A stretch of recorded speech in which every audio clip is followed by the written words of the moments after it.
Okay గురువుగారు. ఏరువాక పౌర్ణమి రోజు ఏం చేయాలి? అలాగే ఏం చేయకూడదు? ఆ రోజు రైతులకు శుభం కలగాలి అంటే ఏరువాక పౌర్ణమి రోజు ఏం చేయాలి? అలాగే పంట మంచిగా పండాలి హ్మ్. అన్నా గాని ఆ రోజు ఎక్కువగా అవును. పూజిస్తూ ఉంటారు చంద్రుడిని. హ్మ్. ఎటువంటి ఏం చేస్తే అవును. బావుంటుంది అని కరెక్ట్. జెప్పేసని. ఇంకా అలాగే ఏంటంటే కొంతమంది ఈ సంవత్సరం పంట వేస్తారు. సో, హ్మ్. పంట సరిగ్గా లేని వాళ్ళు మరి చంద్రుడిని ఏ విధంగా ఆరాధించాలి అంటారు ఆ రోజు? చంద్రుడికి ఇక్కడ కేవలం చంద్రుడికే కాదు. వీళ్ళేం చేస్తారంటే మే కంపల్సరీ ఏరువాక పౌర్ణమి రోజున ఎనవి కూడా తింటారు. హ్మ్. అంటే ఆ మేకల్ని, కోళ్ళని ఆ పొలం దగ్గర వాళ్ళు బలి వేయడము. హ్మ్. అదొక నమ్మకం అన్నమాట. ఆచార వ్యవహారాల్లాగా అలాగొస్తుంది. అవన్నీ అవసరం లేదు.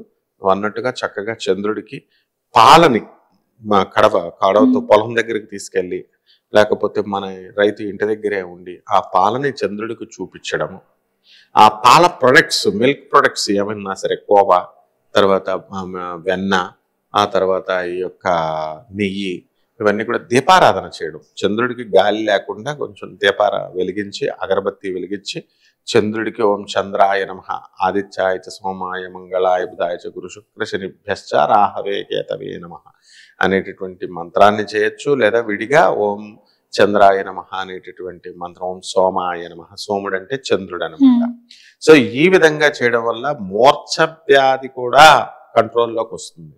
ఎవరైతే రైతు కుటుంబాలలో ఎవరైతే ఫిట్స్, మోర్ఛ ఇలాంటి వ్యాధులతో బాధపడేటటువంటి వాళ్ళు ఉంటారో వాళ్ళు ఇమ్మీడియట్ వాళ్ళకి ఒక 2-3 వారాలు ఈ చంద్ర పూజ చేస్తే అంత బలం ఉంటుందన్నమాట. అలాగే చాలా మంది ధనం ఉంటుంది.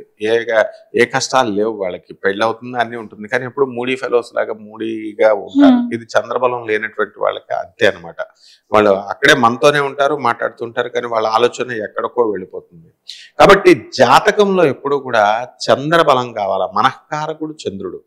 మనశ్శాంతి అనేటటువంటిది కావాలి మనిషి జీవితానికి. లేకపోతే వాడికి ఎంత డబ్బున్నా, అన్ని వసతులున్నా కూడా చేయలేడు.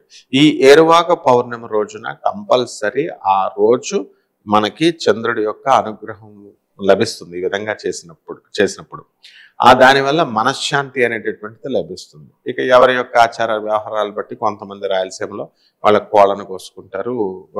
భోజనాలు బంధుమిత్రులందరినీ పిలుచుకొని వాళ్ళంతా కూడా పొలం దగ్గరే సెలబ్రేట్ చేసుకుంటారు. పొలం దగ్గర ఏది మనం ఈ కార్తీక మాసంలో ఉసిరి చెట్టు కింద పూజలు పెట్టుకున్నట్టుగా అలా జరుపుకొని వాళ్ళు చేసుకుంటూ ఉంటారు. ఓకే.